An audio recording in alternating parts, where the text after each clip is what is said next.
Hello दोस्तों, आपके प्यारे से channel Ashutosh and Dhruv science में आपका स्वागत है। और आज से हम आपको केमिस्ट्री में फिजिकल केमिस्ट्री स्टार्ट करने वाले हैं। और इसके बाद फिजिकल केमिस्ट्री के बाद आपको ऑर्गेनिक, फिर उसके बाद इनऑर्गेनिक केमिस्ट्री। लगातार आपको सारी वीडियो डेली को डेली जो है ऑनलाइन तरीके से आपको जो है प्रोवाइड किया जाएगा। और दोस्तों अच्छा लगे तो इसको वीडियो को शेयर करिएगा और चैनल को हमारे सब्सक्राइब करिएगा। तो चलो दोस्तों, हम स्टार्ट करते हैं आज का चैप्टर विलेन। कौन सा चैप्टर? विलेन। ये आपका फिजिकल केमिस्ट्री का चैप्टर है और बड़ा बेहतरीन सा चैप्टर है। अगर आप मन लगा के पढ़ेंगे तो पूरी चीजें 110% क्लियर हो जाएंगे। तो सबसे पहले मैं बात करता हूँ विलेन कहते किसे हैं। शायद आपने एक आध दो बार इसको सुना भी होगा। इसको सोल्यूशन भी बोला थे, इंग्लिश में इसको क्या बोलते हैं? सोल्यूशन। तो आपका चैप्टर है विलेन। और विलेन अगर मैं बात करूं विलेन कहते किसे हैं, तो शायद आपने सुना होगा ऐसे कि जैसे मैंने बोला चीनी और पानी को मिला दिया, चीनी पानी नींबू को मिला दिया, चीनी पानी नमक को मिला दिया, ये सब विलेन ही होता है। तो विलेन का मतलब ऐसे मैं लिख सकता हूं, इसको अगर साइंटिफिक रूप में लिखना चाहूं तो मैं लिख सकता हूं दो या दो से अधिक पदार्थों का समांगी मिश्रण। कौन सा? समांगी मिश्रण। अब ये सबसे इंपॉर्टेंट चीज है। अगर मैं जब आपसे बात करता हूं विलेन कहते किसे हैं, तो अब बोलते हो कि दो या दो से अधिक पदार्थों का मिश्रण विलेन कहलाता है। एकदम गलत है। कौन सा मिश्रण भैया? मिश्रण में दो टाइप के होते हैं। एक आपका विलेय होता है, एक आपका क्या होता है, समांगी होता है, और दूसरा आपका विषमांगी होता है। तो जब मैं विलयन की बात कर रहा हूं ना, तो इसमें मैं समांगी की बात करूंगा, विषमांगी की बात नहीं करता हूं। समांगी का मतलब क्या होता है? जब एक पदार्थ दूसरे पदार्थ में कंप्लीटली डिजॉल्व हो जाता है। कंप्लीटली डिजॉल्व का मतलब क्या होता है? टोटली घुल जाता है। वो अपना अस्तित्व एक पदार्थ दूसरे में एकदम खो देता है, तो उसे क्या बोलते हैं? समांगी।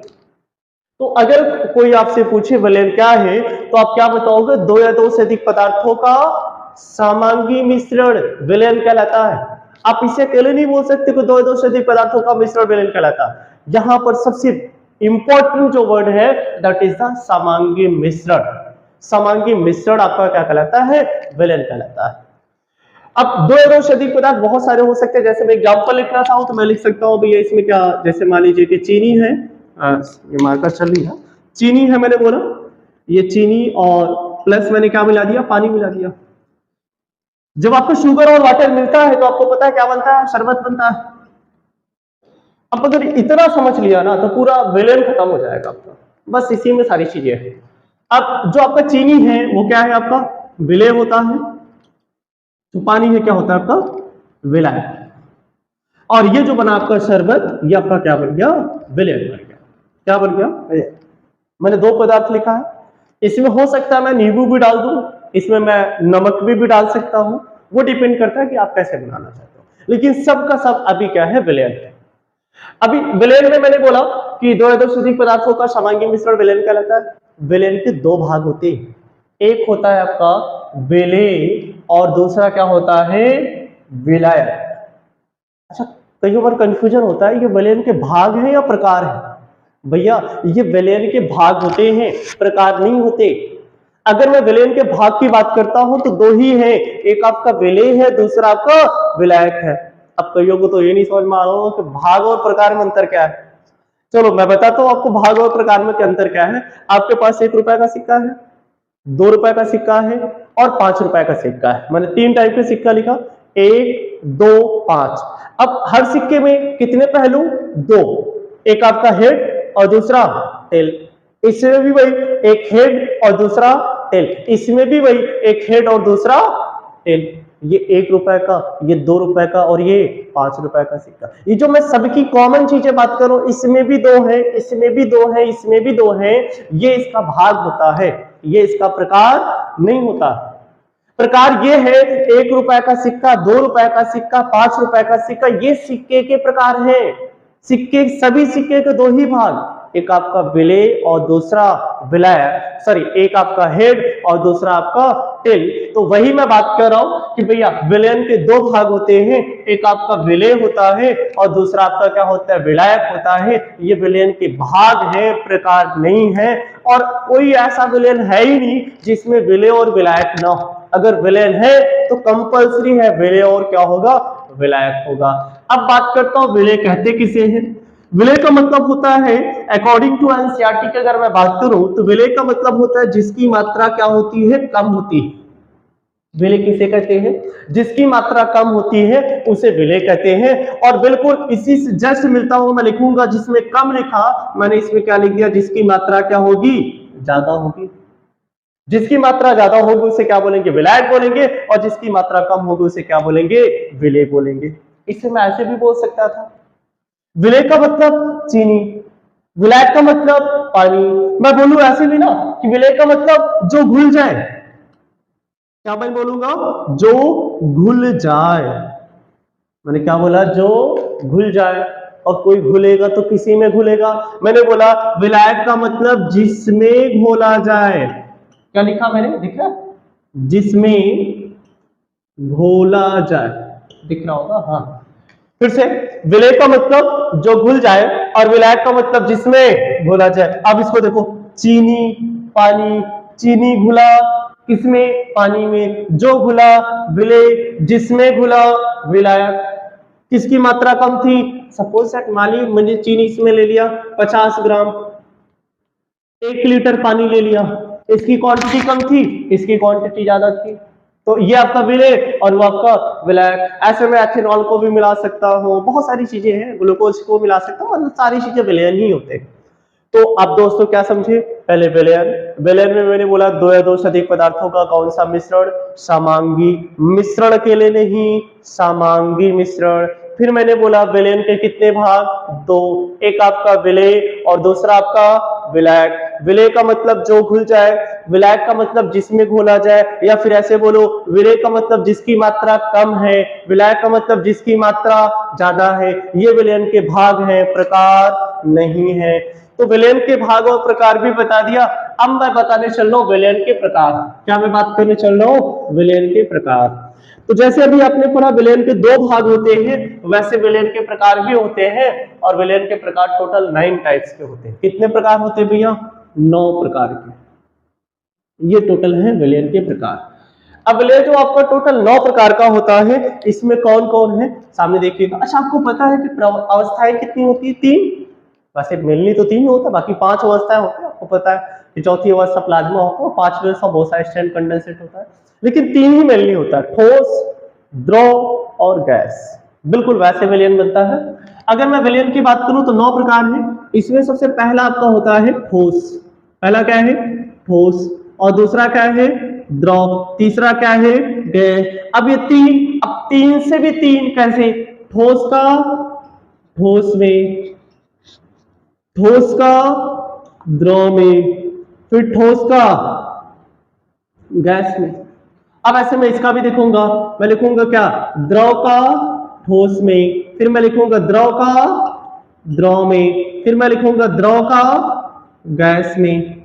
बिल्कुल इसी तरीके से मैं गैस में भी लिख सकता हूं, मैं लिखूंगा गैस का ठोस में, फिर गैस का द्रव में, फिर गैस का गैस में। तो टोटल आपके कितने विलयन हुए, विलयन के प्रकार हुए 9। ये आपका 3 हो गया, और ये 3 हो गया, और ये 3 हो गया। ठोस का ठोस में, ठोस का द्रव में, ठोस का गैस में, फिर द्रव का ठोस में, द्रव का द्रव में, द्रव का गैस में, फिर गैस का ठोस में, गैस का द्रव में, और फिर आपका गैस का किसमें, गैस में बोल सकते हैं।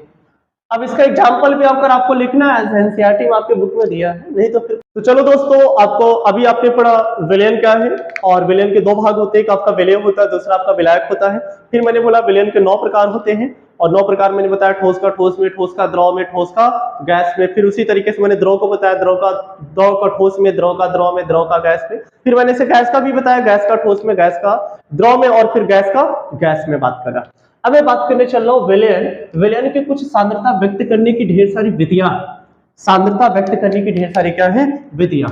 अब मैं बात करने चल रहा हूं सांद्रता व्यक्त करने की विधियां, व्यक्त करने की विधियां। अभी जो सांद्रता व्यक्त करने की विधियां हैं, इसमें भी 2 टाइप के होते हैं। वैसे आपके एनसीईआरटी में नहीं दिया है, लेकिन अगर फिर भी आप पढ़ना चाहते हैं तो ये भी दो टाइप में कर सकते हो। एक होता है आपका टेम्परेचर डिपेंडेंट और दूसरा होता है डिपेंडेंट। मतलब क्या है, तो भैया एक ऐसा है जो ताप पर निर्भर करता है, किस पर करता है, ताप पर निर्भर करता है। और दूसरा क्या होता है, ताप पर निर्भर नहीं करता, ताप पर निर्भर नहीं करता। एक मेरा ताप पर निर्भर करता है और दूसरा मेरा ताप पर निर्भर नहीं करता। अच्छा, जो ताप पर निर्भर करता है, अगर मैं इसको देखूंगा तो ये आयतन में होता है, आयतन प्रतिशत मापा जाता है। यानी कि मैं बात कर सकता हूँ ये वैल्यू परसेंटेज के रूप में होगा, ऐसे मान लीजिए आयतन में होगा। ये आपका क्या होगा, द्रव्यमान के रूप में होगा। अब इसमें जैसे ताप पर निर्भर करने वाले कौन कौन से हैं, जैसे कि सबसे पहले मैं बात करता हूँ जो ताप पर निर्भर करता है, जैसे कि इसमें मैं लिखता हूं मोलरता। मैंने क्या लिखा, मोलरता। मोलरता क्या है, देखो इसमें आता नीचे लीटर होता है, फार्मूला आपको हम बता देंगे। उसके बाद मैंने लिखा आयतन प्रतिशत। क्या लिखा, आयतन प्रतिशत। आयतन प्रतिशत को V by V भी लिख सकते हो आप। एक और होता है जो W by V परसेंटेज होता है, अभी मैं आपको सब बता रहा हूं ये क्या होते हैं। ये आपका मोलरता हो गया, आयतन प्रतिशत हो गया, W by V प्रतिशत हो गया। एक आपको नहीं पढ़ना है, अगर आप इसको लिखना चाहते हो तो लिख सकते हैं, नॉर्मलता भी लिख सकते हैं, लेकिन आपको पढ़ना नहीं, नॉर्मलता का टॉपिक पढ़ गया है, एनसीईआरटी के अकॉर्डिंग तो नहीं पढ़ना। अगर आप बोलेंगे तो मैं पढ़ा दूंगा, इसमें कोई बड़ी बात नहीं। तो अब है जो ताप पर निर्भर नहीं करता, इसमें जैसे मैंने बोला मोललता। क्या बोला, मोललता। देखो ये मोललता, रता, लीटर और लता। लता का मतलब लीटर से नहीं होगा, देखो रता, लीटर और लता क्या है भैया, द्रव्यमान के अकॉर्डिंग होता है। दूसरा आपका हो गया द्रव्यमान प्रतिशत। क्या लिखा मैंने, द्रव्यमान प्रतिशत। इसी में आ जाएगा आपका मोल फ्रैक्शन, यानी कि मोल प्रभाज। एनसीईआरटी बुक वाला इसे मोल अंश भी लिख देता है, मोल अंश। ये तो एक आपका क्या है जो ताप पर निर्भर करता है, और एक है जो ताप पर निर्भर नहीं करता। ताप पर निर्भर करने वाले कौन कौन से सांद्रता वेक्टर हैं, जैसे आपका पहला है क्या, मोलरता, फिर आपका आयतन प्रतिशत है, फिर W by V प्रतिशत है, फिर आपका क्या है, नॉर्मलता। ये आपको नहीं पढ़ना है, एनसीईआरटी में नहीं दिया। और फिर अगर मैं बात करूं ताप पर निर्भर जो नहीं करता है, इसमें क्या है, मोलरता है, और फिर द्रव्यमान प्रतिशत है, और फिर आपका क्या है, मोल प्रभाज है। तो चलिए हम दोस्तों पढ़ते हैं, इसमें आपका मोलरता क्या है, मोलरता क्या है, मोल प्रभाज क्या है, द्रव्यमान प्रतिशत क्या है, ये सारी चीजें मैं पढ़ने का प्रयास करता हूं। तो चलो दोस्तों हम शुरुआत करते हैं द्रव्यमान प्रतिशत की। तो पहले मैं क्या लिखूंगा, द्रव्यमान प्रतिशत बोर्ड में दिख रहा है ना, हाँ। मैं लिखता हूं यहां पर द्रव्यमान प्रतिशत। क्या लिखूं, द्रव्यमान प्रतिशत। द्रव्यमान प्रतिशत बराबर फार्मूला क्या होता है, थोड़ा मैं नीचे लिख दे रहा हूं, विलयन के अवयव अवयव का द्रव्यमान, और बटे में लिखूंगा विलयन का कुल द्रव्यमान, विलयन का कुल द्रव्यमान इंटू क्या लिखूंगा, 100। इंटू मैंने क्या लिखा, 100 लिखा। अब ऐसे मैं लिखता हूं क्या, द्रव्यमान प्रतिशत के बाद आपका आ जाएगा आयतन प्रतिशत। आयतन प्रतिशत, आयतन प्रतिशत का फार्मूला क्या होता है, विलयन के अवयव का आयतन, अवयव का आयतन, और अपान में लिखूंगा क्या, विलयन का कुल आयतन। विलयन का क्या भैया, कुल आयतन, इंटू क्या लिखूंगा, 100। अब ऐसे आपका आता है पीपीएम। पीपीएम का मतलब क्या है, पार्ट्स पर मिलियन। चलो भाई मैं इसको अभी तुम्हें सिर्फ फार्मूला बता रहा हूँ, एक एक करके मैं पूरा बता दूंगा आपको, डेफिनेशन से पूरा इसका फुल फार्म वगैरह। अभी मैं जस्ट आपको याद करने का तरीका बताने चल रहा हूँ।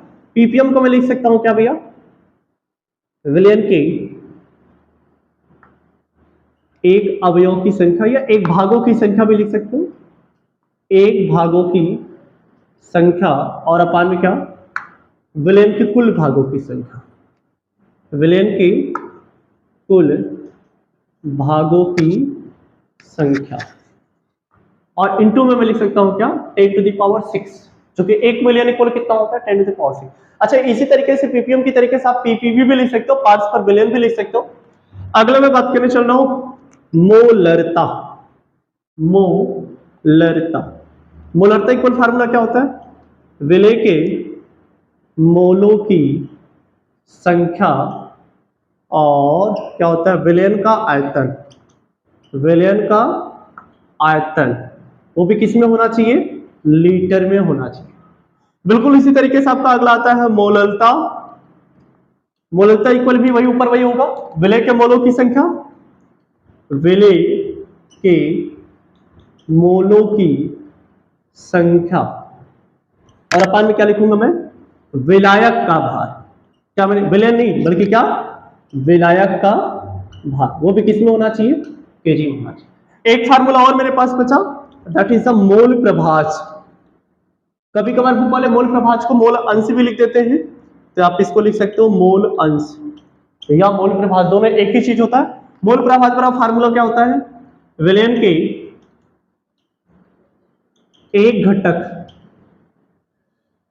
विलयन के एक घटक के मोलों की संख्या, मोलों की संख्या, और अपान में क्या लिखेंगे, कुल घटक के मोलों की संख्या। किसके, कुल विलयन की बात कर रहा हूं, कुल घटक के मोलों की संख्या। ठीक, ये मेरे सामने हो गया क्या, द्रव्यमान प्रतिशत, आयतन प्रतिशत, पीपीएम, मोलरता, मोलता, मोल प्रभाज। तो दोस्तों मैं इसको आज शॉर्टकट में आपको परिभाषा पूरा एक साथ क्लियर कर रहा हूं। इसके बाद मैं एक एक की चर्चा करूंगा, द्रव्यमान प्रतिशत क्या है, इसके क्या न्यूमेरिकल्स होते हैं, कैसे आपको दे देता है, और उसके बाद फिर मैं इसमें बताऊंगा जो है आयतन प्रतिशत बताऊंगा आपको। आयतन प्रतिशत के बाद फिर मैं आपको पीपीएम, मोलरता, मोलता और फिर मोल प्रभाज।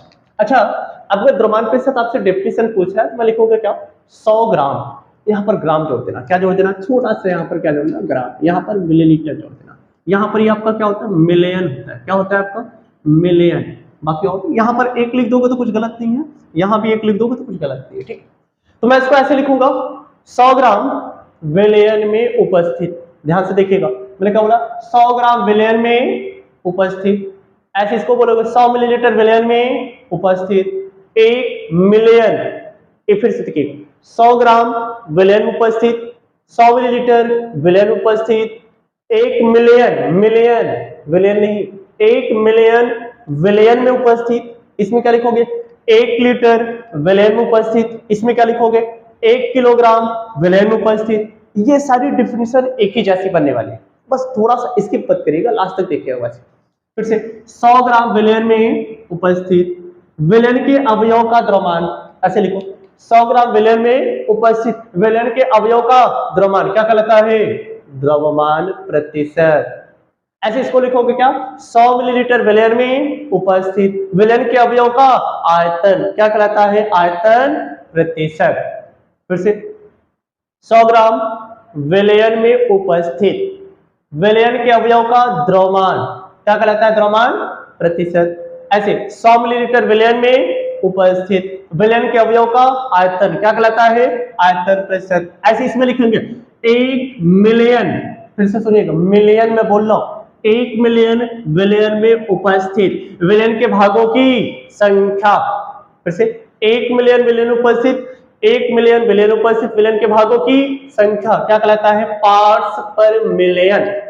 अब इसको मैं क्या लिखूंगा, मैंने बोला यहां पर 1 लिख देना, 1 लीटर, देखो वहां पर सब ग्राम, मिलीलीटर, मिलियन, इसमें क्या लिखोगे, 1 लीटर, 1 लीटर विलयन में उपस्थित, फिर से सब में विलयन में उपस्थित कॉमन दिख रहा है, आप देखो 1 लीटर विलयन में उपस्थित विलय के मोलों की संख्या क्या कहलाता है, आपका मोलरता कहलाता है। ऐसे इसमें लिखोगे 1, अब याद रखिएगा यहां पर विलयन नहीं, यहां को विलायक बोलना है।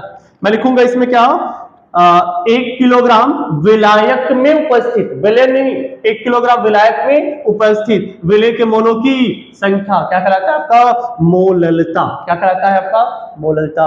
अब देखो कॉमन सी डेफिनेशन बन गई सब में, क्या 100 ग्राम विलयन में उपस्थित विलयन के एक अवयव का द्रव्यमान, द्रव्यमान प्रतिशत कहलाता है, 100 मिलीलीटर विलयन में उपस्थित विलयन के अवयव का आयतन, आयतन प्रतिशत कहलाता है, 1 मिलियन विलयन में उपस्थित विलयन के भागों की संख्या पीपीएम कहलाता है, 1 लीटर विलयन में उपस्थित विलय के मोलों की संख्या मोलरता कहलाता है, 1 किलोग्राम विलायक में उपस्थित विलय के मोलों की संख्या मोलरता कहलाता है। अब एक आपका लास्ट वाला बचा, इसको डायरेक्ट बोला ना, एक घटक के मोलों की संख्या तथा कुल घटक के मोलों की संख्या का अनुपात। फिर से एक घटक के मोलों की संख्या तथा कुल घटक के मोलों की संख्या का अनुपात क्या कहलाता है, आपका मोल प्रभाज कहलाता है। बताओ दोस्तों क्लियर हुआ। फिर से अब बताओ, ये सारी डिफिनेशन एक लाइन में आपको क्लियर हुआ। 100 ग्राम विलेन उपस्थित, 100 मिलीलीटर विलेन उपस्थित, 1 मिलियन विलेन उपस्थित, 1 किलोग्राम सॉरी 1 लीटर विलेन उपस्थित, 1 किलोग्राम विलेन उपस्थित। सब में तो कॉमन है ना, यहाँ किलोग्राम विलायक में बोलना है, बाकी सब कॉमन दिख रहा है आपको। तो चलो ठीक है दोस्तों, अगर वीडियो अच्छी लगी है तो दोस्तों को शेयर करिए और चैनल को सब्सक्राइब करिए।